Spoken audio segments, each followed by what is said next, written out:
we are right now on the point hardness of water. ठीक है, yesterday we had seen what is hardness. Hardness क्या होता है? It's just the difficulty to producing the foam या foam forming ability को जो destroy कर देता है, that is called as hardness. अगर hardness नहीं है तो foam forming ability रहेगी.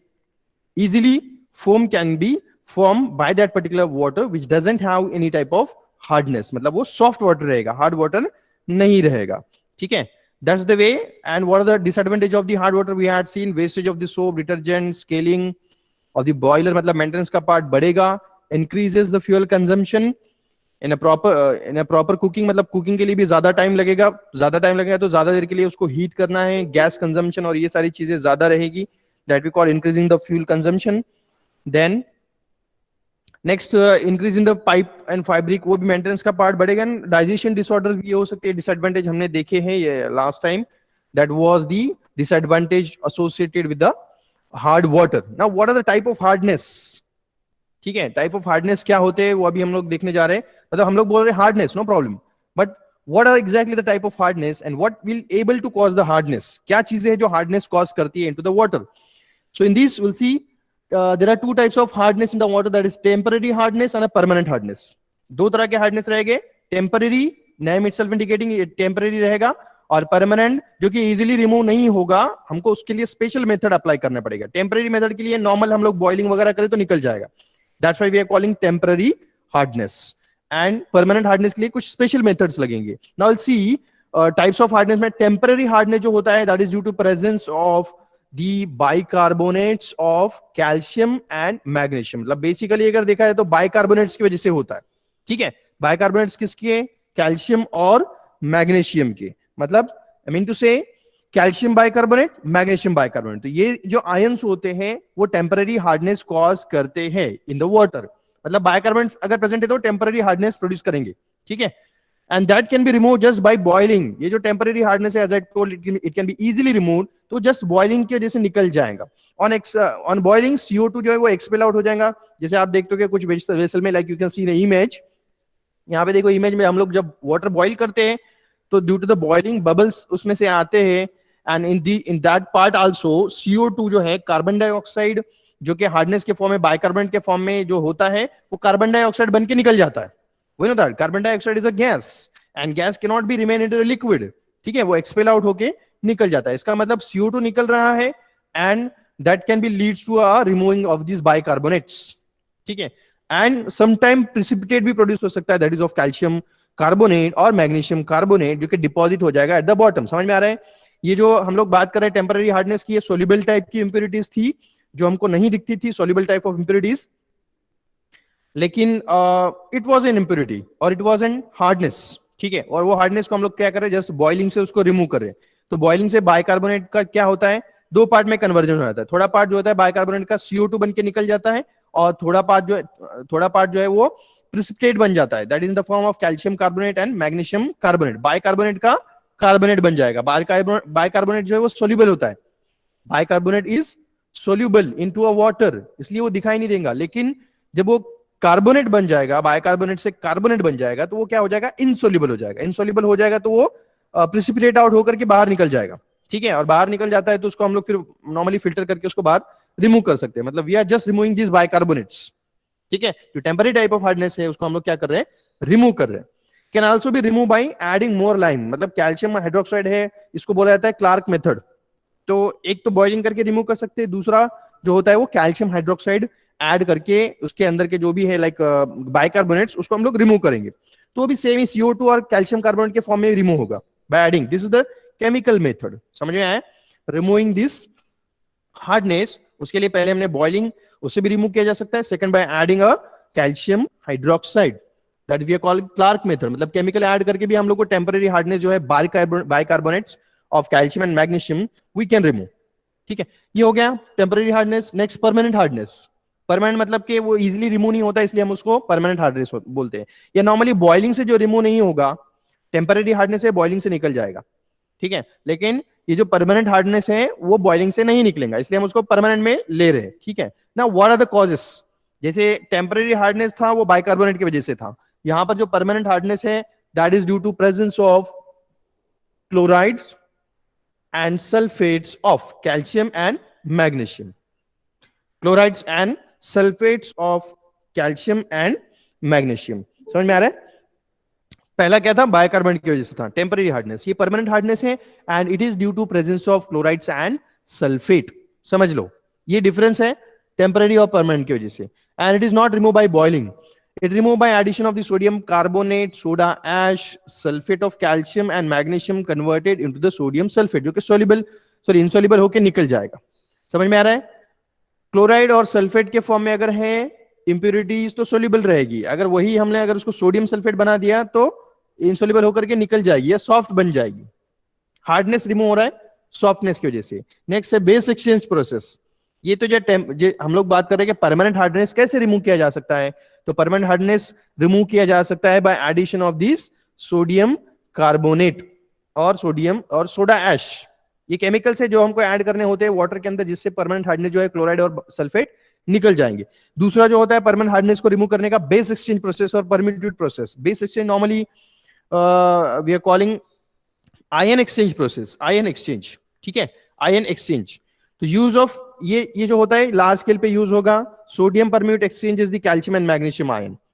मतलब कि फॉर एग्जांपल हम लोग अगर देखिए sodium ion is called as और with base exchange, no problem.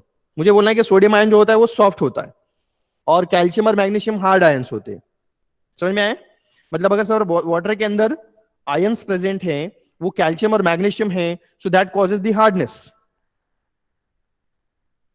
Hardness वाले आयंस कौन कौन से हैं? हार्डनेस वाले, हार्डनेस के लिए एक तो रहेगा कैल्शियम, दूसरा रहेगा मैग्नीशियम. ठीक है, ये हार्डनेस वाले हैं, लेकिन मतलब ये हार्डनेस प्रोड्यूस करते हैं. इंस्टेड ऑफ दिस अगर सपोज सोडियम प्रेजेंट है, सोडियम Na, सोडियम, तो वो हार्डनेस नहीं, वो सॉफ्ट आयन है, वो सॉफ्टनेस प्रोड्यूस करता है या सॉफ्ट रहता है, हार्ड नहीं है, ये हार्डनेस प्रोड्यूस नहीं करता है. ठीक है, तो हमारा क्या क्या काम होता है यहाँ पे बेस एक्सचेंज में? We have to exchange. Exchange कैसे करते हैं आपको पता है? Exchange, replacement. क्या रिप्लेस करना है? Calcium and magnesium with this sodium. क्या रिप्लेस करना है? Calcium and magnesium with the sodium. मतलब कि अगर सपोज कैल्शियम प्रेजेंट है या मैग्नीशियम प्रेजेंट है तो उसको रिप्लेसमेंट हम लोग सोडियम से कर देंगे. मतलब जो हार्ड आयंस है कैल्शियम एंड मैग्नीशियम, उसका रिप्लेसमेंट हम लोग soft ion that is sodium से कर देंगे. समझ में आ रहा है? सोडियम से रिप्लेसमेंट करेंगे, that we call base exchange process. तो ये ऐसे नहीं हो जाएगा, इसके लिए हमको लगेगा particular unit, we call ion exchange unit, ion exchanger लगेगा. जहां पे जैसे फॉर एग्जांपल आपको यहाँ पे राइट साइड में दिख रहा है, तो एक लाइक कुछ पॉलीमर्स लिए जाते हैं, रेजिन्स लिए जाते हैं, वी आर कॉलिंग रेजिन्स, जिसके ऊपर हम लोग जो है वो सोडियम आयंस रखेंगे. ठीक है, sodium ions we are going to like introduce. या जो आप देख सकते हो कि जिसमें जो व्हाइट कलर के आप बड़े जो बॉल्स दिख रहे हैं वो रेजिन्स है. आयन एक्सचेंज रेजिन, जो लार्ज साइज के जो बॉल है that we call ion exchange resin. whereas smaller size के जो आपको व्हाइट कलर के बॉल्स जो दिख रहे हैं, so these are called as sodium ions. In the image these are called as sodium ions. whereas जो अदर ग्रीन कलर के आपको जो दिख रहे हैं ग्रीन कलर के पार्टिकल्स, तो वो है hard ions, that is the calcium and magnesium. Calcium and magnesium. तो अभी ये समझ लो कि ग्रीन पार्टिकल्स को हमको रिप्लेस करना है विद द व्हाइट पार्टिकल्स, जो कि व्हाइट पार्टिकल सोडियम है. ठीक है, तो हम लोग क्या करेंगे? पहले एक बेस एक्सचेंज लेंगे, कुछ इनर्ट मटेरियल रहेगा, उसके ऊपर हम लोग सारे सोडियम आयंस चार्ज कर देंगे. सोडियम आयंस कैसे चार्ज किया जा सकता है? पहले हमको क्या करना पड़ेगा? बेस एक्सचेंज जो ये इसके अंदर रखना होगा और उसमें से सोडियम क्लोराइड का सोल्यूशन जो पास करना पड़ेगा. सोडियम क्लोराइड का सोल्यूशन, सोडियम क्लोराइड NaCl. ठीक है, NaCl सोडियम क्लोराइड, उसका सोल्यूशन अगर पास करते हैं तो जो रेजिन्स है उसके ऊपर, रेजिन मतलब एक सैंड लाइक स्ट्रक्चर ऐसा रहेगा, ऐसा समझ के चलो. ठीक है, या ये एक स्पेसिफिक मेटल होते हैं जो आयन एक्सचेंज में हेल्प करते हैं. लाइक कॉलम बना रहेगा जिसके अंदर रेजिन है, उसके अंदर हम लोग सोडियम क्लोराइड सोल्यूशन पास कर रहे हैं. सोडियम क्लोराइड सोल्यूशन जब पास करेंगे तो उसके ऊपर सोडियम आयंस डिपॉजिट हो जाएगी. समझ में आ रहा है? सोडियम आयंस डिपॉजिट हो जाएंगे रेजिन्स के ऊपर. अभी नेक्स्ट टाइम हम लोग क्या करेंगे? हार्ड वाटर पास करेंगे through this column from top to bottom. ठीक है, टॉप से हम लोग क्या करेंगे? ऊपर साइड से we are passing the hard water, जिसके अंदर कैल्शियम रहेगा, मैग्नीशियम रहेगा.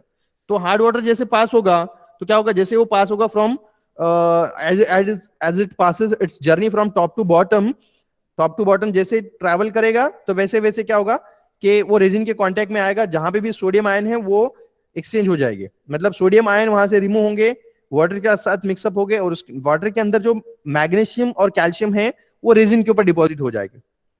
समझ में आ रहा है? It's a simple process. हमने पास किया hard water from top and when it is passes toward downward way तो एक्सचेंज होता जाएगा. तो at the end we are getting soft water. At the end हमको जो आउटपुट मिलेगा किससे कैसा मिलेगा? सॉफ्ट वाटर मिलेगा. क्यों? क्योंकि सारे जो मैग्नीशियम और कैल्शियम है वो सारे एक्सचेंज हो चुके हैं विद द सोडियम. तो हमको जो बॉटम से वाटर मिलेगा that will have only sodium, will not have calcium और मैग्नीशियम, क्योंकि कैल्शियम और मैग्नीशियम कॉलम में डिपॉजिट हो गए. कॉलम में डिपॉजिट हो गए. नीचे जो हमको मिलेगा वो सारे के सारे सोडियम आयन वाटर के साथ मिक्सअप होके आएंगे. समझ में आ गया? मतलब जितने भी कैल्शियम्स और मैग्नीशियम है उसको हमने रिप्लेस कर दिया है with the sodium soft ion. This is called as base exchange और परम्यूटेड प्रोसेस. ये नॉर्मली आपके आरओ में फिल्टर में भी होता है. देखो घर में जो फिल्टर लगा होता है वाटर फिल्ट्रेशन के लिए, वहां पे भी आयन एक्सचेंज मैकेनिज्म होता है. आरओ होता है, रिवर्स ऑस्मोसिस होता है, RO, UV, ultraviolet and ion exchange. इस तरह से आप अगर आपने नहीं देखा हो तो आप देख सकते हो जहां पे भी लाइक एक्वागार्ड एंड ये जो सारे फिल्टर्स हैं वाटर फिल्टर्स वाटर प्यूरिफिकेशन वाले, तो इसमें ये मैकेनिज्म्स होते हैं जहां पे हार्ड वाटर को सॉफ्ट वाटर बनाया जाता है. Like this same we are going to discuss और here. So this is all about the water. अभी तक जो हमने देखा है वो पूरा कंपोनेंट देखा वाटर का. एनवायरमेंट एंड हेल्थ में एक ही कंपोनेंट अभी तक हमने डिस्कस किया है, दैट इज दी वाटर. अभी यहां पे हम लोग नेक्स्ट कंपोनेंट एनवायरमेंट का डिस्कस करें जो हेल्थ के ऊपर इफेक्ट करता है, दैट इज दी एयर.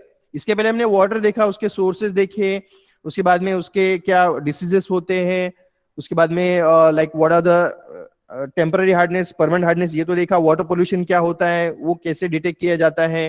ठीक है, all this things we had discuss. Now we are moving toward the next component of the environment, that is the second components of the environment, that is called as air. Air हमको पता है, it's a part of general science. General science का एक part है.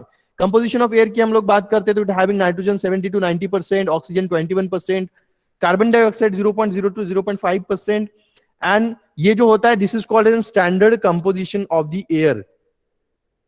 Nitrogen, oxygen, carbon dioxide, ये जो होता है these are in a proper या proportion में रहेगा. majority is the nitrogen and this is the normal composition of the air that we call composition of natural air का composition ये होता है. and और ये जो composition है वो constant रहेगा and remaining are actually like maybe inert gas हो सकते हैं, water हो सकते हैं, vapors हो सकता है, suspended types of impurities हो सकती है, bacteria, dust, ये other part भी air के अंदर रहेगा.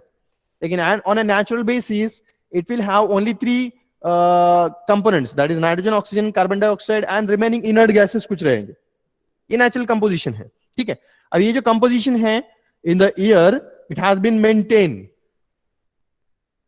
Yeah, we are calling that composition of the fresh air remain constant.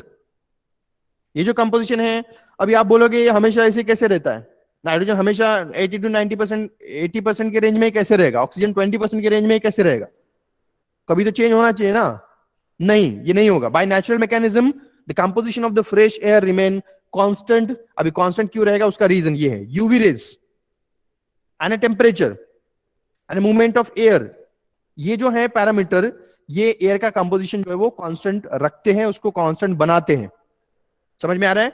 मतलब जो कंपोजिशन ऑफ एयर रहेगा वो कांस्टेंट किसकी वजह से रहेगा? यूवी रेज की वजह से.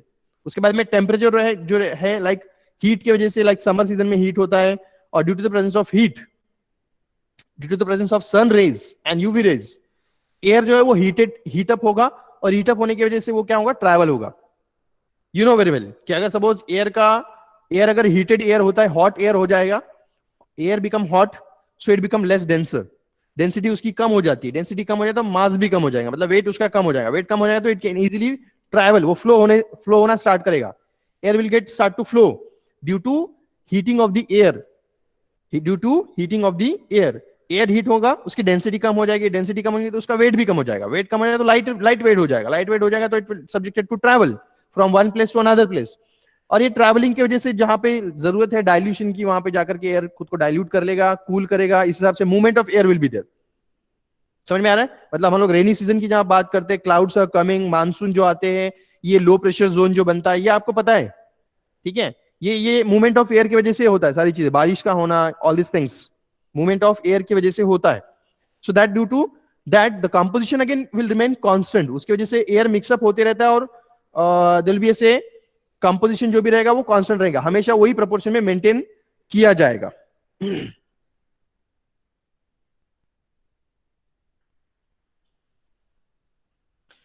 ठीक है, next, rain removes the impurities, gases types of impurities जो होती है वो रेन रिमूव कर देता है, जैसे कि नाइट्रस एसिड है, नाइट्रस एसिड या NO2 जो है वो कंबाइन होता है रेन के साथ, and that leads to removing of the impurities. Gases टाइप की इम्प्यूरिटीज रेन के साथ भी रिमूव होती है, जैसे एसिड रेन वगैरह है, आप सुनते हो।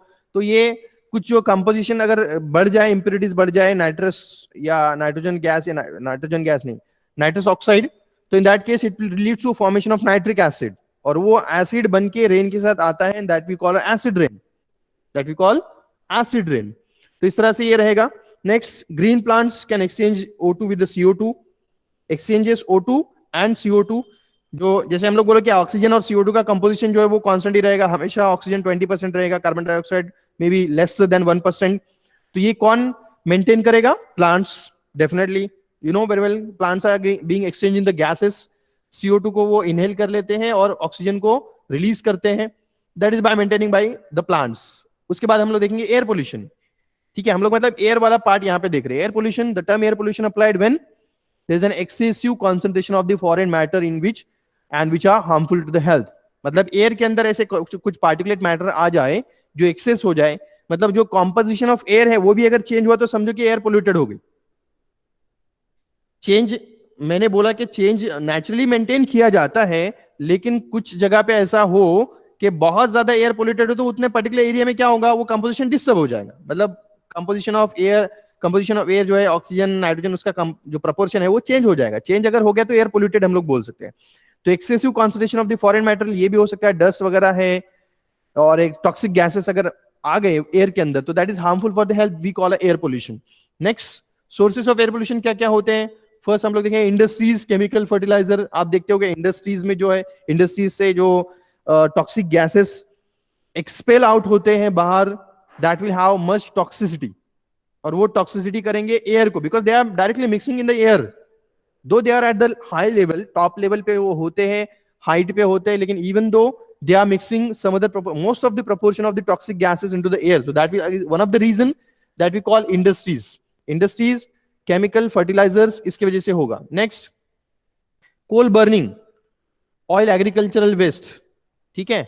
उसके बाद में next, vehicles की वजह से जो लाइक कार्बन मोनोऑक्साइड निकलता है बाहर, vehicles are expelling carbon monoxide, तो इसकी वजह से भी एयर पोल्यूशन हो जाएगा। नेक्स्ट, व्हीकल्स वाला हो गया। Decomposition of the animals and vegetable, मतलब ये जो प्रॉपर डिस्पोजल ऑफ वेस्ट नहीं किया तो कचरा वहीं के वहीं सड़ जाएगा, और उससे फिर बदबू आना स्टार्ट हो जाएंगी, और वो बदबू की वजह से क्या होगा, एयर पोल्यूशन होगा। नेक्स्ट, इंसेक्टिसाइड्स एंड पेस्टिसाइड, जो हम लोग नॉर्मली फार्मिंग के लिए यूज करते हैं, एग्रीकल्चर पर्पज के लिए यूज करते हैं, उसको भी डायरेक्टली स्प्रे किया जाता है। आपने देखा होगा फार्मिंग में या एग्रीकल्चर में डायरेक्टली स्प्रे किया जाता है इंसेक्टिसाइड्स का। स्प्रे कर रहे हैं मतलब क्या, कहां जा रहा है वो एयर के साथ ही मिक्सअप हो रहा है, though it will get mix up only surrounding air, लेकिन एयर के साथ मिक्सअप होकर उसका पोल्यूशन कर देगा। नेक्स्ट, न्यूक्लियर एनर्जी, जो कि न्यूक्लियर प्लांट्स होते हैं, एटॉमिक एनर्जी वाले, जहां पे रेडिएशंस वाला जो चलता रहता है, atomic and all. Natural sources like dust, pollen grain, fungi, ये नेचुरल सोर्सेस है, लेकिन नेचुरल सोर्सेस से उतना ज्यादा कंपोजिशन एयर का चेंज नहीं होता है, बिकॉज नेचुरली कुछ चीज इन्फ्लुएंस हो रही तो नेचुरली वो बैलेंस भी हो जाती है, लेकिन आर्टिफिशियली इन्फ्लुएंस हुई तो नेचुरली बैलेंस होने में उसको ज्यादा दिक्कत जाती है। So this is all about the air pollution. अभी ना, what are the effect of air pollution? अभी तो हमने देखा कि क्या क्या रीजन है एयर पोल्यूशन के, ठीक है। अभी देखेंगे हम लोग क्या इफेक्ट होता है एयर पोल्यूशन का, you know, and this are the common points. तो एक तो रहेगा mortality and morbidity rate increases, death rate बढ़ जाएगा, डिसीज रेट बढ़ जाएगा, destruction of plants and animal life, ये जो है इकोसिस्टम डिस्टर्ब हो जाएगा, corrosion of metals, air pollution की वजह से जो इंडस्ट्रीज में जो मेटल सर्फेसेस रहेंगे या बाहर जो मेटल रहेंगे which are going exposing to this contaminated air which will get corrosion हो रहा है, मतलब वो सड़ जाएंगे। इसका मतलब क्या है, वो जल्दी से डिटोरिएट हो जाएगा, खत्म हो जाएगा, उसका लाइफ कम हो जाएगा, that we call a corrosion. So this is one of the hazard और effect of air pollution, corrosion of the metals.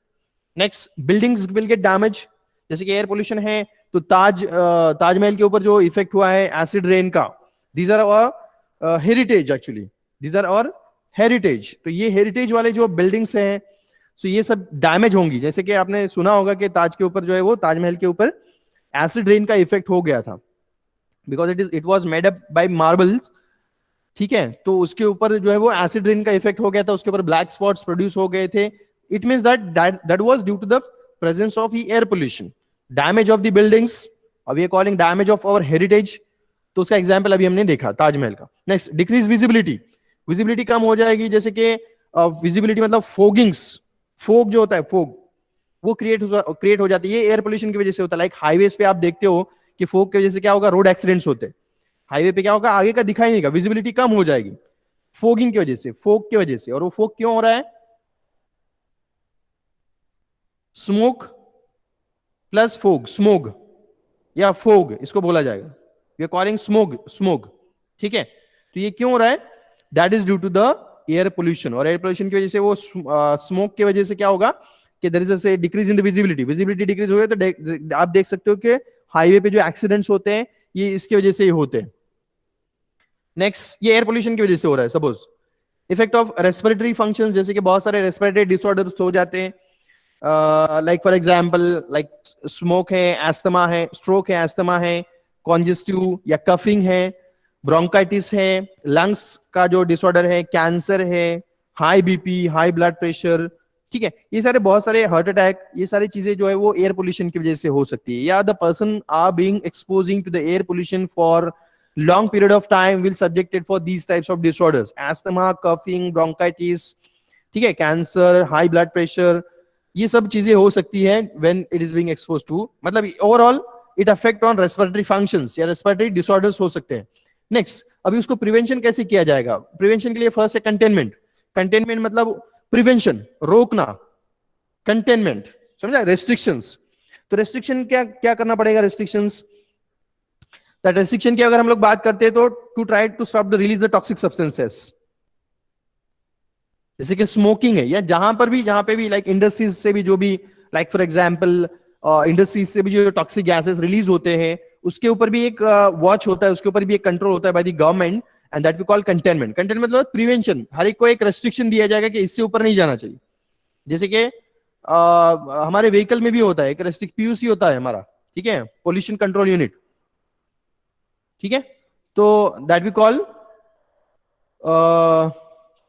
PUC जो होता है वो नॉर्मल रेंज में होना चाहिए. उससे ज्यादा अगर है तो आपको व्हीकल को अलाउ नहीं किया जाएगा to run on the road. तो ये कंटेनमेंट हो गया. Next, replacement. रिप्लेसमेंट मतलब क्या करना है, coal is replace by the natural gases और इलेक्ट्रिसिटी. मतलब अगर हम लोग कोल बर्न करते तो वहां पे बहुत सारे टॉक्सिक गैसेस रिलीज हो गए. जैसे पहले आप देखते होंगे कि जो रेलवे थी, train, they are being running by coal. ठीक है, उनका जो इंजन था वो पावर जनरेट करते थे बाय बर्निंग अ कोल. तो वहां पे बहुत सारा जो धुआं निकलता था, बहुत सारा लाइक नहीं क्या टॉक्सिक गैसेस निकलते थे. तो now it got replace with electricity. ठीक है, तो ये चीजें कम हो गई. That we call replacement. हम लोग क्या रिप्लेसमेंट करके एयर पोल्यूशन कम कर सकते हैं, that method we call replacement. Next, dilution. Dilution मतलब क्या, डाइल्यूशन में बाय वेंटिलेशन एंड प्लांटेशन. अगर हमने प्लांटेशन किया, प्रॉपर वेंटिलेशन रखा, तो एयर जो है कंटेमिनेटेड एयर या पोल्यूटेड एयर है वो डाइल्यूट हो जाएगी तो उसका रिस्क कम हो जाएगा. नेक्स्ट, लेजिस्लेशन मतलब कुछ हम लोग एक्ट बनाएंगे, कुछ लॉज बनाएंगे, like for example smoke and nuisance act for vehicles. ठीक है, तो ये व्हीकल के लिए होता है. ये जो प्रपोज किया था by the national environmental engineering research institute, Nagpur वाले ने प्रपोज किया था. This was a law, it has been implemented actually to control the air pollution. Next, ventilation तो ये part in crowded rooms. Actually crowded rooms या like जो भी places है वहां पे प्रॉपर वेंटिलेशन के लिए एग्जॉस्ट वगैरह वो सारी चीजें, या प्रॉपर वेंटिलेशन हो, एयर फ्लो मेंटेन हो, इसके लिए जो भी है गैसेस एक्सचेंज, एयर एक्सचेंजर्स लगाए जाते हैं, that is we call ventilators. Next, air disinfection, जैसे कि यूवी रेडिएशन है, wet cleaning of the floors. ठीक है, यूवी रेडिएशन तो ये कॉस्टली होगा, लेकिन wet cleaning of the floor की अगर हम लोग बात करते हैं, ड्राई क्लीनिंग मतलब अगर नॉर्मली ब्रूमिंग किया गया, ये झाड़ू लगाया गया, तो बहुत सारा डस्ट आता है. अरे उसी के बजाय अगर हम लोग वेट क्लीनिंग करें, जैसे मोपिंग वगैरह होता है, तो उससे क्या होगा, जो भी डस्ट रहेगा वो एयर के साथ मिक्सअप ना हो के वो मोपिंग के साथ निकल जाएगा. That is we call air disinfection. ठीक है, मतलब प्रिवेंट कर रहे हैं, ये अल्टरेशन है. So this is all about the air. Air में हमने क्या क्या देखा है, we are seen what is the composition of the air. उसके बाद में नेक्स्ट, कंपोजिशन ऑफ एयर के बाद क्या देखा, एयर पोल्यूशन. ठीक है, रीजंस फॉर एयर पोल्यूशन देखा, यस और नो. ओके, एयर पोल्यूशन देखा. एयर पोल्यूशन के बाद एयर पोल्यूशन के रीजंस क्या क्या है, या इफेक्ट ऑफ एयर पोल्यूशन, ये भी हमने देखा. मॉर्बिडिटी बढ़ जाएगा, ये सब चीजें हमने देखी. नो प्रॉब्लम, आप ये वीडियो में रिवाइज कर सकते हो, कोई इशू नहीं है। उसके बाद में how to prevent the air pollution, control of the air pollution, क्या मेजर्स है। Next we are moving toward the next component of the environment, that is noise, that is noise, excuse me. तो अभी तक हमने 2 part actually complete किए हैं environment के।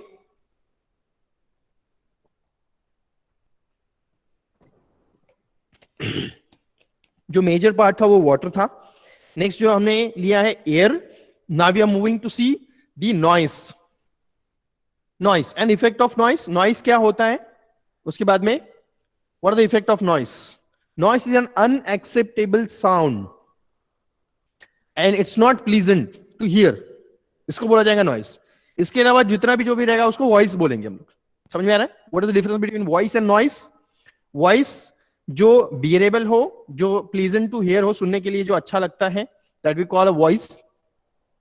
और जो सुनने के लिए ना अनएक्सेप्टेड हो, बहुत ज्यादा साउंड जिसको बोलेंगे, बहुत ज्यादा voice, larger loud voice, we are calling noise, उसको हम लोग क्या बोलते हैं, unacceptable sound and unpleasant to hear, that we call a noise. This is the definition for noise. Next 2 factors, नॉइस के लिए 2 चीजें एक्चुअली देखी जाती है, इंटेंसिटी एंड लाउडनेस या frequency, we are calling intensity and frequency. ये दोनों टर्म में नॉइस को देखा जाता है। अगर unit for measurement of intensity अगर देखिए, लाउडनेस ऑफ द वॉइस देखा है, तो it will be in decibel. और नॉर्मली जो बियरेबल लिमिट रहेगा वो 70 to 80 डेसिबल रहेगा। बियरेबल मतलब जितना हम लोग ह्यूमन ईयर कैन बियर, उससे ज्यादा अगर है तो फिर वो बहुत ज्यादा हैजार्डस इफेक्ट ऑडिटरी सिस्टम के ऊपर हो जाएगा, या there may be damage of ear drum damage हो जाएगा, या मे बी मेंटल डिसऑर्डर भी हो सकता है। ठीक है, तो बियरेबल लिमिट जो है वो 70 to 80 है, उससे कम ही ह्यूमन ईयर कैन हियर। उससे ज्यादा अगर है तो डेफिनेटली बहुत ट्रेडियस या बहुत टेडियस इफेक्ट वहां पे हो जाएगा। तो ये बियरेबल लिमिट है 70 to 80 डेसिबल।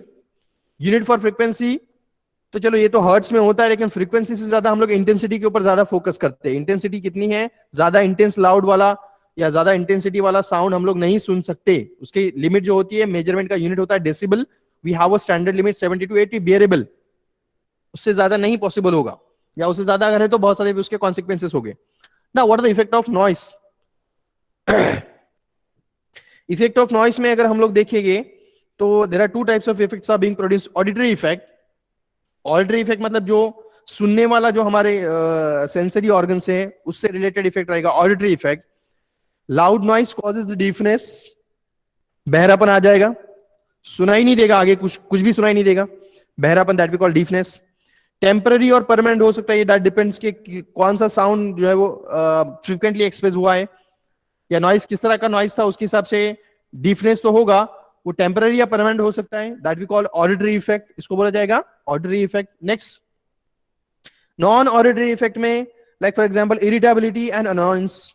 इरिटेबिलिटी मतलब चिड़चिड़ापन स्टार्ट हो जाएगा, इरिटेबिलिटी, या वी कॉल एंजाइटी, बेचैनी या चिड़चिड़ापन जो होता है वो स्टार्ट हो जाएगा, दैट वी कॉल ये होगा behavioural effect, that we call non auditory effect. तो ये इफेक्ट होते हैं नॉइस के। नॉइस क्या होता है, सिंपली साउंड पोल्यूशन, ऐसे समझ के चलो, जहां पे भी साउंड पोल्यूशन है that we call a noise, क्योंकि हमने बोला ऑलरेडी कि unaccepted and unpleasant to hear. Next और क्या क्या इफेक्ट हो सकते हैं। थर्ड इफेक्ट हम लोग देख रहे हैं इनएबिलिटी टू कॉन्सेंट्रेट। जैसे फॉर एग्जांपल आप लेक्चर सुन रहे हो, बाहर कोई बहुत ज्यादा नॉइस हो रहा है, तो you not able to concentrate on your lecture, that we call inability to concentrate, और एनीथिंग पे कॉन्सेंट्रेट नहीं कर सकते। नेक्स्ट स्लीप डिस्टर्बेंसेस, अगर से फॉर एग्जांपल 10 o'clock के बाद अलाउ ही नहीं है एक्चुअली, क्रैकिंग, क्रैकर्स भी अलाउ नहीं है, पटाखे जलाना अलाउ नहीं है, एज वेल एज जो लाउड साउंड से, लाउड स्पीकर से या डीजे वगैरह वो सारी चीजें अलाउड नहीं है। क्यों? Because that will cause the sleep disturbances. Next increase in the blood pressure, heart rate, sweating, nausea, ये सारी चीजें हो सकती है due to the noise. Habit of the loud speaking develop, मतलब जैसे फॉर एग्जांपल जो इंडस्ट्री में काम करते हैं जो लोग, जो हमेशा लाइक नॉइजी एनवायरनमेंट में काम करते हैं, उनको हमेशा ऊंचा सुनने की आदत पड़ती है। घर पे भी आते हैं ना, तो उनको हमेशा या ऊंचा बोलते भी है, ऊंचा सुनते भी है, ऐसा भी है। मतलब जब इंडस्ट्री में होते, काम कर रहे होते हैं, प्लांट्स पे होते हैं, तो क्या करते हैं वो एक दूसरे से जब बात करते हैं नॉइजी एनवायरनमेंट में, तो ऊंची बात, मतलब जोर से बात करते हैं, तो उनको लगता है कि इसको सुनाई नहीं देगा ऐसे, या उसको सुनाई देना चाहिए दूसरे पर्सन को, इसलिए जोर से बात करते हैं। घर पे भी आते तो वैसे ही बात करते हैं। उनको लगता है कि आगे वाले को सुनाई नहीं देगा, या हम लोग अगर नॉर्मल वे में उनको बताए या बात करें तो उनको सुनाई नहीं देगा। क्यों? क्योंकि उनको नॉइसी एनवायरनमेंट में सुनने की आदत है, ऊंचा सुनने की, ऊंचा बोलने की, दैट वी कॉल। ठीक है, that is called habit of loud speaking will get develop. ये अपने आप ही होगा। नेक्स्ट, एक्सीडेंट्स इन इंडस्ट्री हो सकता है, जहां पे कुछ सुनाई ना दे तो हो सकता है कि वेयर एंड टेयर की वजह से एक्सीडेंट हो जाए। Next, control of noise pollution. अब इसको कंट्रोल कैसे करना है? Control of noise pollution by locate the noisy machine away. मतलब जैसे इंडस्ट्रीज में है जहां पे मशीन जो बहुत ज्यादा wear and tear sound create करती है, वॉइस क्रिएट करती है, तो in that case we have to locate in away. जैसे जनरेटर वगैरह होता है, देखो सॉरी जनरेटर्स आपको पता है, तो जो भी जनरेटर्स हैं जहां पे हम लोग इलेक्ट्रिसिटी जनरेट करते हैं, now these generators are producing sound, much of sound. तो एक ऐसा किया जाता था कि उसको कहीं प्लांट्स के बाहर या जो भी है इंडस्ट्री के बाहर उसको कहीं तो लोकेट किया जाता ताकि वो नॉइज डिस्टर्ब ना करे। अभी तो साउंड प्रूफ जनरेटर्स आ चुके हैं, या वी हैव इन्वर्टर्स। ठीक है, batteries and inverters we have. तो ये वो रिप्लेसमेंट हो गया, या उसको कम करने का एक मेथड हो गया कि साउंड पोल्यूशन कैसे कम किया जाए। अप्लायंसेस जो भी है, साइलेंसर लगाए जाते हैं।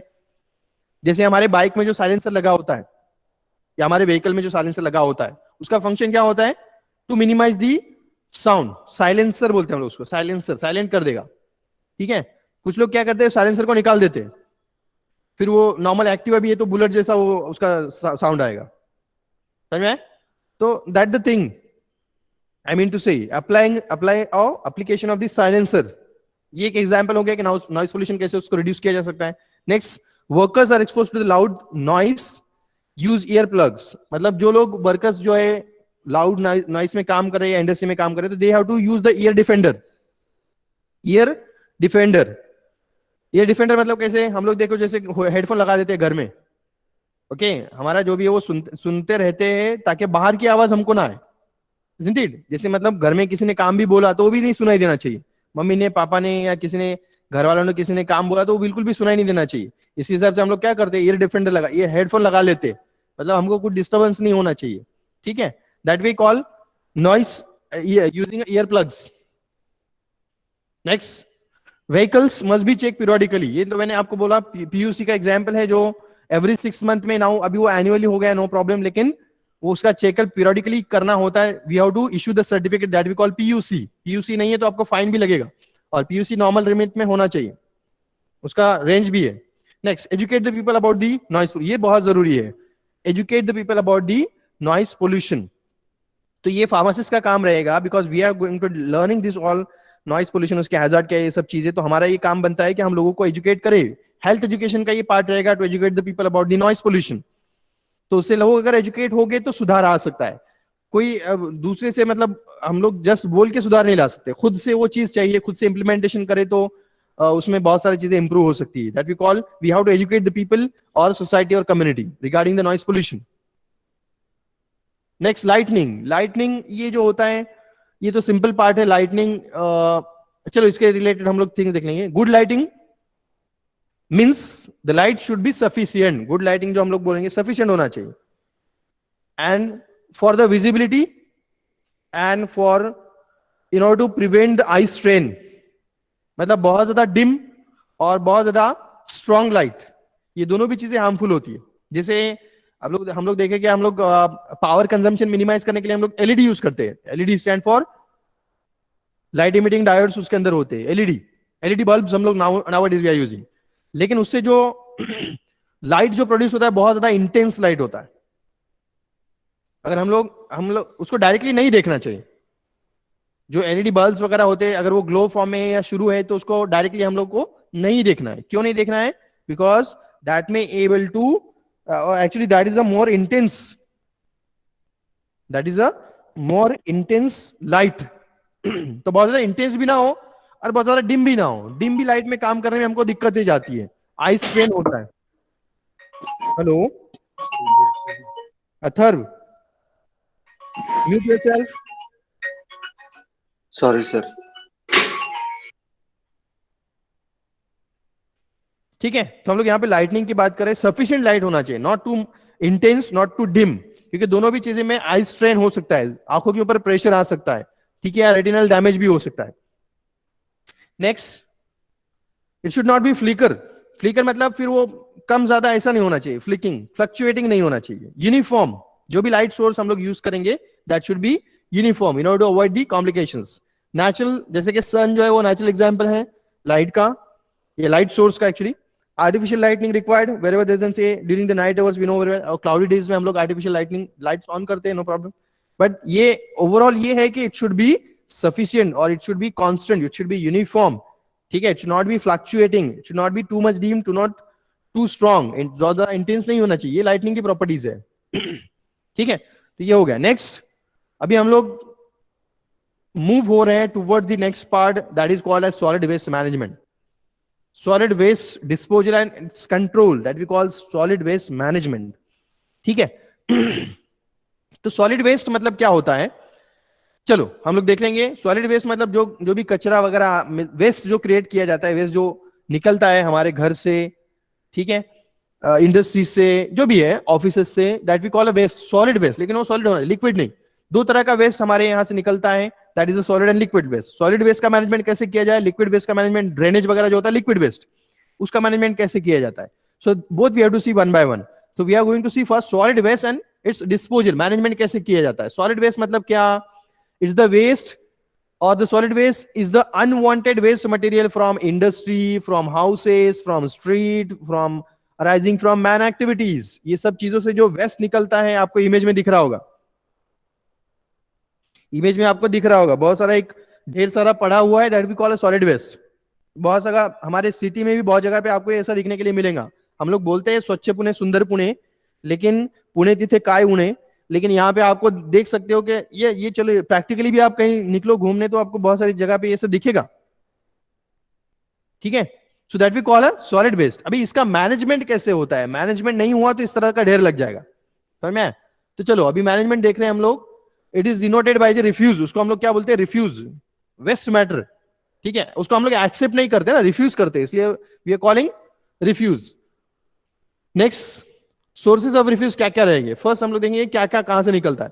Street refuse collected by street, और लाइक फॉर एग्जांपल पेपर्स हैं, लीव्स हैं, रोटन फ्रूट्स है, मटेरियल एनिमल ड्रॉपिंग्स है, ये इसकी वजह से स्ट्रीट में रिफ्यूज क्रिएट हो जाता है, वहां पे क्रिएट हो जाता है रिफ्यूज। नेक्स्ट, मार्केट रिफ्यूज, जहां पे मॉल है, कॉम्प्लेक्सेस है, mall and all shopping markets all जो भी है, उसका जो पैकिंग मटेरियल निकलता है वो भी रिफ्यूज हो जाता है, वो भी एक वेस्ट मटेरियल हो जाता है। नेक्स्ट, इंडस्ट्री रिफ्यूज, इंडस्ट्री से जो वेस्ट निकलता है that we call industry refuse. Domestic refuse for example metal, glass, dust, ये चीजें जो वेस्ट जो निकलती है that we call a refuse. Now hazards of solid waste accumulation, hazards of solid waste, क्या क्या हैजार्ड्स हो गए।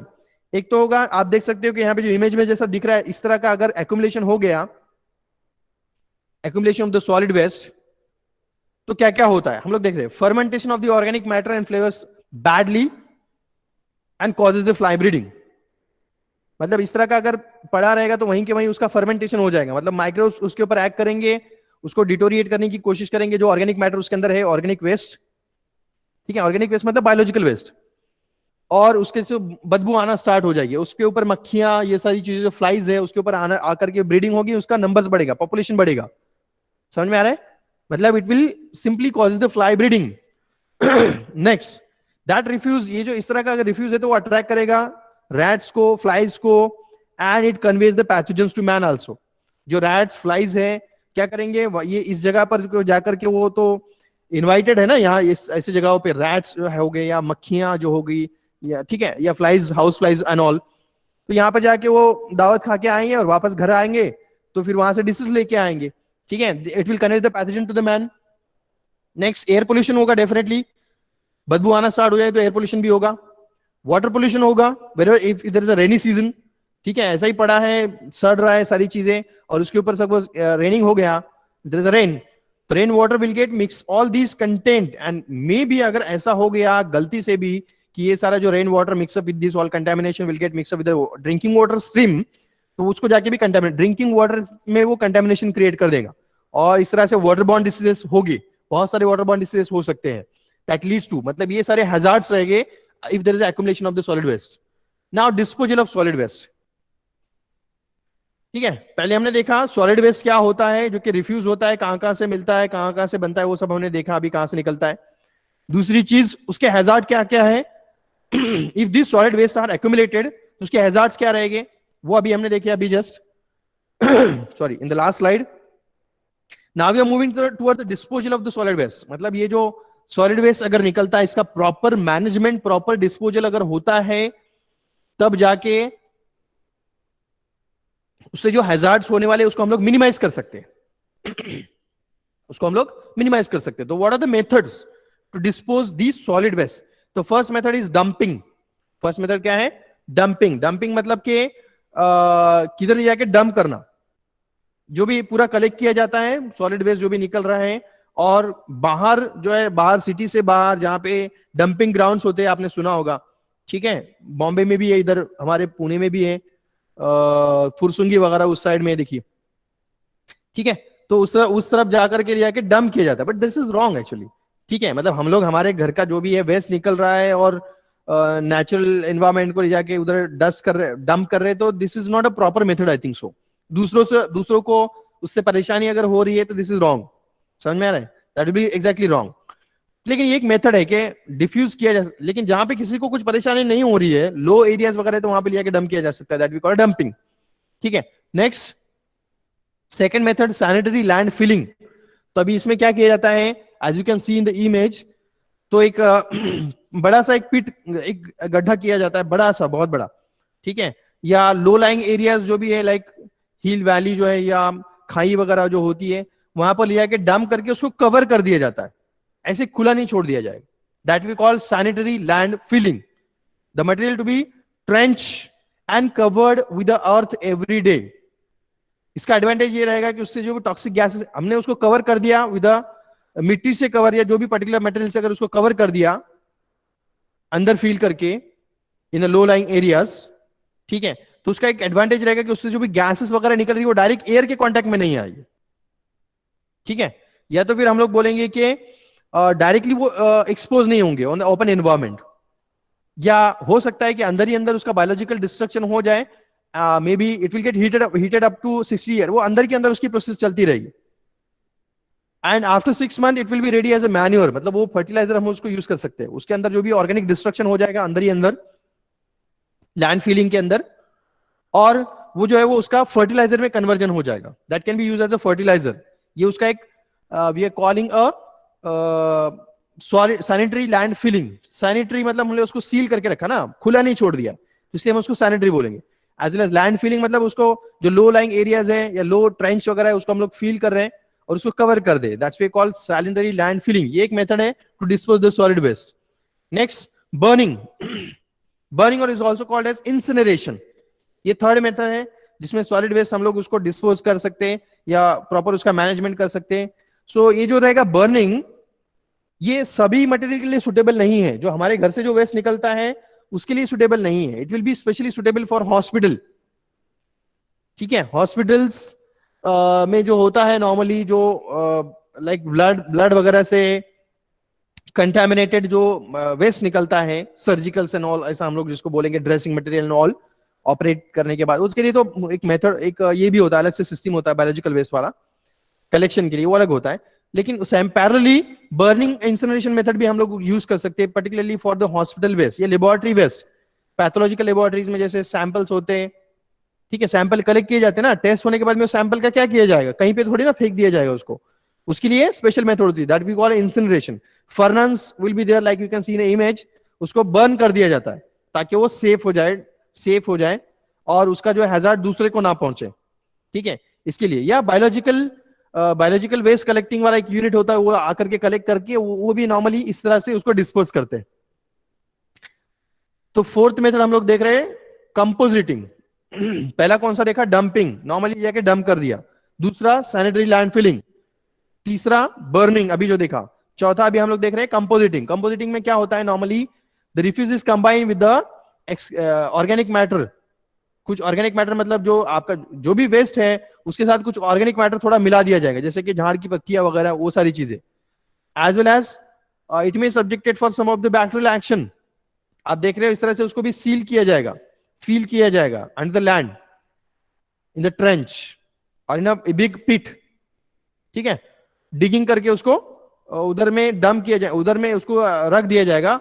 मे be we can use for compositing के लिए नॉर्मली अर्थवॉर्म वगैरह भी इसके अंदर डाले जा सकते हैं, so that this will get, earthworm will get degrade all these material, and after the certain period of time, maybe for after 6 month वगैरह वगैरह, उसके बाद में जो है वो ये जो भी वेस्ट रहेगा उसका कन्वर्जन इनटू द मैन्योर हो जाएगा। मैन्योर मतलब क्या, फर्टिलाइजर में हो जाएगा, जो हम लोग यूज कर सकते हैं एज अ फर्टिलाइजर, ठीक है। यूज ना करे तो नो प्रॉब्लम, लेकिन इतना तो है कि उसका हैजार्ड बाहर के लोगों को नहीं होगा। नेक्स्ट मैन्योर पिट, फिफ्थ मेथड हम लोग डिस्कस करें मैन्योर पिट। ये नॉर्मली रूरल एरियाज में वगैरह यूज किया जाता है, जहां पे एनिमल वेस्ट वगैरह है, काउ डंग्स एंड ऑल। इसको एक बड़े से गड्ढे में जो है वो रख दिया जाता है, but it's open method actually, it's not suitable one. But दो रूरल्स में तो ऐसा है कि थोड़ा बहुत मैनेज हो जाता है। Much of lands are there, sufficient lands are there so that they can manage all this things. या जहां पे बफेलो फार्म्स वगैरह है तो आप देख सकते हो कि एक नॉर्मल पिट होता है जहां पे सारा वेस्ट जाकर के कलेक्ट हो जाता है, and after 5 to 6 months that become manure. Manure मतलब कि वो हो जाएगा फर्टिलाइजर, फिर उसको हम लोग फार्मिंग के लिए यूज कर सकते हैं, एग्रीकल्चर पर्पस के लिए यूज कर सकते हैं, मतलब वेस्ट तो नहीं होगा, दैट आई मीन टू से, ठीक है। ये हो गया last method, manure pits. Manure pits composting में कंपोजिटिंग करेंगे, मतलब कंपोस्ट बनाएंगे, we are composting, we are making a fertilizer by composting method. Composting method में हम लोग नॉर्मली हर्ब्स वगैरह उसके अंदर मिक्स करते हैं, झाड़ियां पत्तियां, और as well as we are adding some other earthworm also, या सम बैक्टीरियल एक्शन के लिए उसको रख देते हैं ऐसे, समझ में आया। So that was the fourth method, composting and manure pits. ये तो नॉर्मली रूरल्स में यूज किया जाता है। तो ये हो गया सब methods for solid waste exposure, solid waste disposal. Now we are moving toward the next one, that is called as liquid waste disposal. हमारे घर से जो भी लिक्विड वेस्ट निकलता है, ड्रेनेज है या ड्रेनेज ही बोला जाएगा, drainage may be coming from the sanitary toilets और may be from washrooms, bathrooms, kitchen, इससे जितना भी लिक्विड वेस्ट जो निकलता है that is in under drainage system, तो उसको बोला जाएगा excreta, that we call excreta, और that we call a drainage. और जैसे हमने अभी देखा सारे मेथड सॉलिड वेस्ट डिस्पोजल के, वैसे ही लिक्विड वेस्ट का भी प्रॉपर डिस्पोजल होना चाहिए, else it become a part of the contamination to the environment, या वो जाके एनवायरमेंट को हैजार्ड करेगा, एनवायरमेंट को हैजार्ड करेगा, इसका मतलब ओवरऑल ह्यूमंस के ऊपर भी उसका इफेक्ट होगा, ह्यूमंस को भी हैजार्ड कॉज करेगा। समझ में आ रहा है। तो जैसे हमने सॉलिड वेस्ट का प्रॉपर मैनेजमेंट अभी देखा, डिफरेंट मेथड्स देखे, dumping, sanitary land filling, burning, incineration, composting, and last one manure pit filling. तो ये होते हैं सॉलिड वेस्ट का प्रॉपर डिस्पोजल करना। वैसे ही सेम लिक्विड वेस्ट का डिस्पोजल के लिए जो मेथड्स हैं, there are 2 methods for the disposal of liquid waste, वो हम लोग देखने जा रहे हैं यहाँ पे। तो पहले हम लोग देखेंगे व्हाट इज द ड्रेनेज और सीवेज। सीवेज और drainage are the same things, you know. जो भी वेस्ट निकलता है घर से, liquid waste we call a drainage, we call a sewage, ठीक है। and that contain the waste matter, excreta, industrial waste, industries में, not only from the household waste we are talking about, industry से भी जो कुछ liquid waste निकलता है उसका भी प्रॉपर मैनेजमेंट होना चाहिए। As well as some other public places, वहां पे भी लाइक यूरिनल्स होते हैं, टॉयलेट्स होते हैं, तो वहां से भी जो वेस्ट निकलता है दैट वी कॉल सीवेज और drainage. Next, sewage is a water containing 0.1% solid including microbes, dust, fibre, organic matter, inorganic substances, ये सारे उसका कंपोजिशन रहेगा, उसके अंदर क्या क्या रह सकता है। Next, sewage treatment. Sewage treatment plants भी होते हैं, जहां पर बड़े बड़े जो होते हैं वो एग्जैक्टली प्लान होते हैं, बराबर के प्लांट्स होते हैं, जहां पर plants actually that will able to cause the sewage treatment. Sewage treatment मतलब उसका ट्रीटमेंट करेंगे, उसको लेस टॉक्सिक बना करके उसका डिस्पोजल करेंगे, उसका प्रॉपर बंदोबस्त करेंगे, ऐसे मुझे बोलना है, ठीक है। That we call sewage treatment. तो big solid particles are removed by screening and sedimentation. उसके अंदर कुछ ऐसा जो सॉलिड वेस्ट अगर है तो उसका स्क्रीनिंग करके उसको निकाल दिया जाता है। उसके बाद में sewage treatment is divided into 2 stages, primary and the secondary treatment. अभी हम लोग फ्लो डायग्राम के फॉर्म में उसको देखेंगे। Now this is exactly the treatment of the sewage. अभी इसका एक एनिमेशन भी है, वो मैं आपको आपका जो मूडल है उसमें शेयर कर देता हूं कि कैसे ये ट्रीटमेंट होता है सॉलिड वेस्ट का, या जो disposal of solid, sorry, disposal of the liquid waste, disposal of sewage, ये we call a sewage treatment. तो सीवेज ट्रीटमेंट जो प्लांट्स होते हैं वो कैसे वर्क करते हैं on large scale, I tell you, I'll give the animation। अभी यहाँ पे तो मैं नहीं दिखाऊंगा, वो आपको मूडल में आप देख लो animation. Now we are going to discuss और हियर द सीवेज ट्रीटमेंट। तो इसमें हम लोग क्या कर रहे हैं, there are two steps of the sewage treatment. मतलब ओवरऑल जो भी वेस्ट निकल रहा है उसको हमको ओवरऑल क्या करना है, लेस टॉक्सिक बनाना है, उसके साथ कुछ उसको ट्रीटमेंट करना है, उसका ट्रीट करना है उसको, ताकि उसमें से जो है इंप्योरिटीज या जो भी पार्ट है वो मिनिमम हो जाए और उसका हम कुछ तो यूज कर सके, कर सके। वो कैसे यूज कर सके मैं आपको बताता हूं, ठीक है। तो अभी हम लोग देखेंगे there are two steps in the treatment of the sewage. Sewage treatment के दो पार्ट होते हैं, primary and the secondary treatment. Primary and secondary treatment. तो फर्स्ट जो होता है प्राइमरी ट्रीटमेंट में,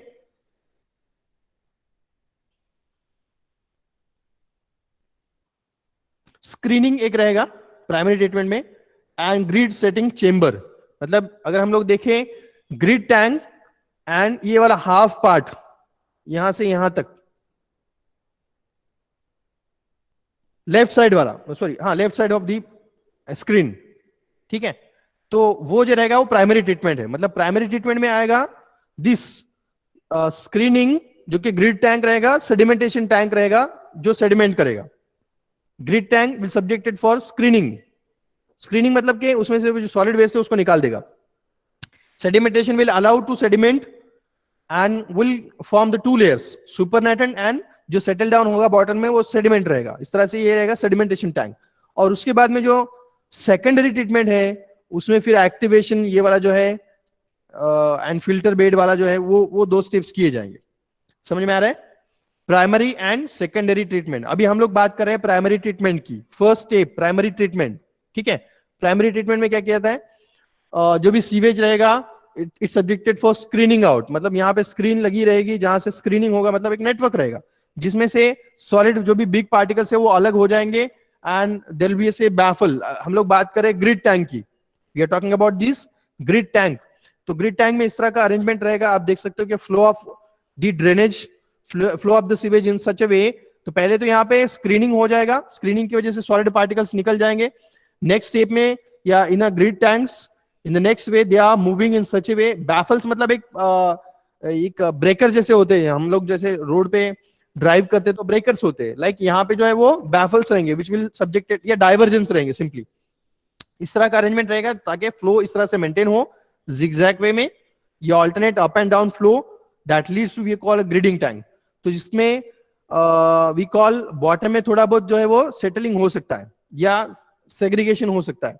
उसके बाद में नेक्स्ट स्टेप है सेडिमेंटेशन टैंक। उसके बाद में नेक्स्ट जो है वो sewage after passing through the grid tank after the screening will go to the next way, next step या नेक्स्ट पार्ट में जाएगा, that we call a sedimentation tank. अभी सेडिमेंटेशन में क्या क्या रहेगा, सेडिमेंटेशन में एक पर्टिकुलर टाइम के लिए उसको सेटल होने दिया जाएगा, ठीक है। स्क्रीनिंग होने के बाद में सेडिमेंटेशन, सेडिमेंटेशन के लिए सेडिमेंटेशन टैंक में जाएगा, वहां पे सेडिमेंट के लिए रखा जाएगा, may B for 1 day 2 days ऐसा भी हो सकता है। तो उससे क्या होगा, सेटलिंग की वजह से उसके अंदर जो भी सॉलिड मटेरियल है वो सेटल डाउन हो जाएगा, और जो भी लिक्विड है वाटरी लिक्विड है तो वो सुपरनेटेंट बनेगा। मतलब यहाँ पे दो पार्ट हम लोग उसको आइसोलेट कर सकते हैं, अलग अलग कर सकते हैं, liquid supernatant and solid which has been settle down at the bottom we call sediment. ये जो रहेगा वो सेडिमेंट रहेगा, this we call a sediment. और जो अपर मोस्ट है वो supernatant that we call a liquid, ये वाला, ठीक है, ये रहेगा लिक्विड। जो लाइट ब्लू कलर में दिख रहा है वो लिक्विड है, और जो येलो कलर में दिख रहा है वो सेडिमेंट है जो कि सॉलिड वेस्ट है। अभी ये दोनों का अलग अलग यूज रहेगा। जैसे जो सेडिमेंट हो गया है एट द बॉटम, उसको ड्राइड फॉर्म में फर्टिलाइजर यूज कर सकते हैं, उसको कलेक्ट किया जाएगा बॉटम से और उसको ड्राई फर्टिलाइजर यूज कर सकते हैं, which can be dump into the sea also. उसको डंप भी कर सकते हैं, वेस्ट प्रॉपर अगर फर्टिलाइजर यूज नहीं कर रहे हैं तो डंप कर सकते हैं। या which can be digested by the bacteria to produce the methane gas. Methane gas may be use for cooking purpose, methane जो होता है वो कुकिंग के लिए यूज किया जा सकता है, मतलब उससे गैस प्रोड्यूस किया जा सकता है। ये उसका प्रॉपर डिस्पोजल, प्रॉपर यूज है। समझ में आ रहा है? जो सेडिमेंट बना है, सॉलिड बना, जो सेडिमेंट सेटल हुआ था, उसको हम लोग तीन वे से यूज कर सकते हैं। एक तो उसको फर्टिलाइजर बोल के यूज करेंगे, दूसरा उसको डंप कर देंगे, मतलब वो थोड़ा सा लेस टॉक्सिक हो गया तो डंप करें तो कुछ प्रॉब्लम नहीं है। और थर्ड जो है मीथेन गैस प्रोडक्शन में उसको यूज कर सकते हैं हम लोग। जैसे आप बायोगैस प्लांट वगैरह आप सुनते होगे, देखते होगे, ठीक है, काउडंग प्लांट्स होते हैं, तो वहां पे जो है वो उस मटेरियल से गैस प्रोड्यूस की जा सकती है, दैट में be use for cooking purpose. समझ में आया? तो ये किया जाएगा। ये हो गया प्राइमरी ट्रीटमेंट, जिसमें हमने दो पार्ट देखे हैं, grid tank and sedimentation tank. Screening and sedimentation, दो स्टेप्स, स्क्रीनिंग एंड सेडिमेंटेशन। अभी उसके बाद में, अभी ये सेडिमेंट टैंक में जो सुपरनेटेंट लिक्विड बना था उसका हम लोग सेकेंडरी ट्रीटमेंट कर सकते हैं। समझ में आ गया क्या? समझ में आ रहा है? जो सेटल हुआ था एट द बॉटम, उससे हमने उसको हमने ये तीन चीजों के लिए यूज किया है, 1 2 3, ठीक है। और ये जो लाइक सुपरनेटेंट लिक्विड है उसको हम लोग आगे पास करेंगे या आगे प्रोसीड करेंगे for secondary treatment, for secondary treatment. तो लेफ्ट साइड वाला पार्ट क्या था? Primary treatment. राइट साइड वाला पार्ट क्या है? Secondary treatment. प्राइमरी ट्रीटमेंट में स्क्रीनिंग एंड सेडिमेंटेशन। और अगर हम लोग टैंक्स की बात करें तो grid tank and sedimentation tank.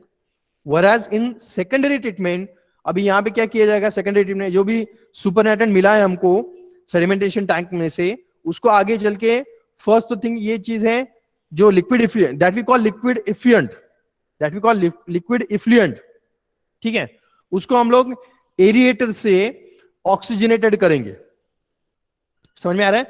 तो ये यहां पर जो है in this part we are going to oxygenate by means of an aerator. Aerator लगा के ऑक्सीजनेशन करेंगे, ऑक्सीजन पंप्स लगाएंगे, और वो जो भी क्लीन वाटर रहेगा, क्लियर वाटर, उसको हम लोग फिर आगे यूज कर सकते हैं फॉर फार्मिंग या गार्डनिंग।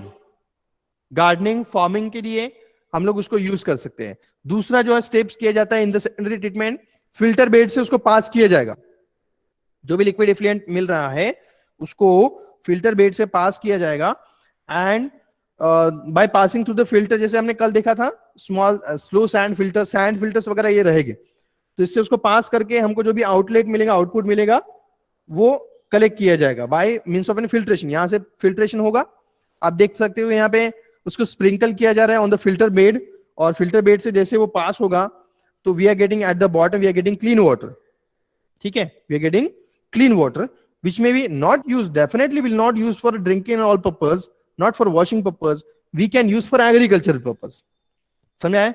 जहां पे इरिगेशन है, जहां पे फार्मिंग है, जहां पे गार्डनिंग है, जहां पे पानी देने की जरूरत पड़ती है पर्टिकुलरली टू द प्लांट्स, तो वहां पे हम लोग इसको यूज कर सकते हैं। दो इट इज एन सिंपल, अगर देखा है तो ये कंटेमिनेटेड वाटर था, ड्रेनेज था, सिंपल ड्रेनेज, जो कि हम उसको देखना भी पसंद नहीं करते, लेकिन वैसे उसको छोड़ दिया तो वो फिर हमारे लिए एक बवाल बन जाएगा, या हेल्थ के ऊपर वो हैजार्ड क्रिएट करेगा। तो इसलिए उसका प्रॉपर डिस्पोजल करके and it is of daily routine part. ये ऐसा नहीं कि एक दो दिन के लिए होता है, ऐसा नहीं है, ये हमेशा का पार्ट है, हमेशा कई चीजें, ये हमेशा निकलने वाला वेस्ट है, लिक्विड वेस्ट। तो इसके लिए इसका प्रॉपर डिस्पोजल होना चाहिए, that we call a sewage water treatment. अब इसका आगे जो भी डिस्क्रिप्शन है वो आप आगे देख सकते हो, स्क्रीनिंग कैसे करना है, क्या क्या चीजें निकलती है स्क्रीनिंग से बाहर, उसके बाद में ग्रिड सेटलिंग टैंक्स का क्या इंपॉर्टेंट होता है, primary sedimentation tank, secondary sedimentation tank, primary treatment, secondary treatment, ये सब पूरा डिस्क्रिप्टिव फॉर्म में दिया गया है। मैंने आपको ओवरऑल फ्लो डायग्राम के फॉर्म में मैंने आपको बता दिया सेकेंडरी ट्रीटमेंट में एग्जैक्टली क्या किया जाता है। एरिएटर्स लगाए जाते हैं, ऑक्सीजन पंप लगाए जाते हैं so that the oxygenation can be done of that particular supernatant water, और उसके बाद में उसको फिल्टर करके क्लीन वाटर जो भी रहेगा output we can use for the agriculture purpose, for irrigation purpose, for gardening and all. So this we call a solid waste, liquid waste management, effluent disposal, ठीक है। तो ओवरऑल ये सारी चीजें भी यहाँ पर है, देखिए, तो ये हम लोग कर सकते हैं। उसके बाद में ये सब मैंने आपको ऑलरेडी फ्लो डायग्राम के फॉर्म में बता चुका हूं।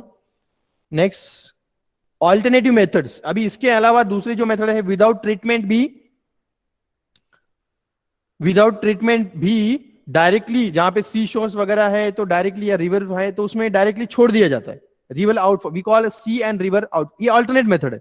अभी जो हमने देखा ट्रीटमेंट ऑफ द सीवेज, इसके अलावा अल्टरनेट मेथड है कि डायरेक्टली सी या रिवर में उसको जो भी ड्रेनेज है उसको छोड़ दिया जाता है। This is not a proper way and proper method, but मैं बता रहा हूं कि ये भी एक मेथड होता है, ऑल्टरनेटिव मेथड, जहां पे कुछ अरेंजमेंट ही नहीं है, प्लांट्स ही नहीं है, in that case this may be one of the method we call alternative method. ठीक है, तो ये इस तरह से हो सकता है।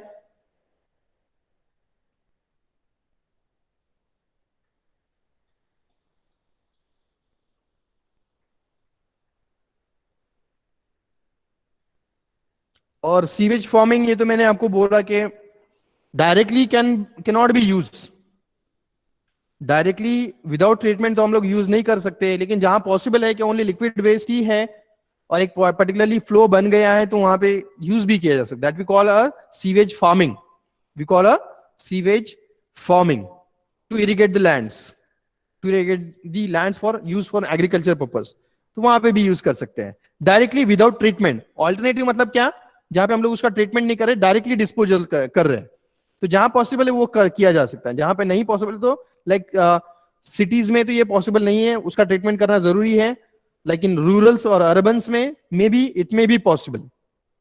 ठीक है, so all these are the alternative method for sewage. तो यहाँ पे हमारा जो टॉपिक है, ओनली लास्ट पार्ट बचा है, that we call medical entomology, तो हम लोग नेक्स्ट लेक्चर में वो देखेंगे।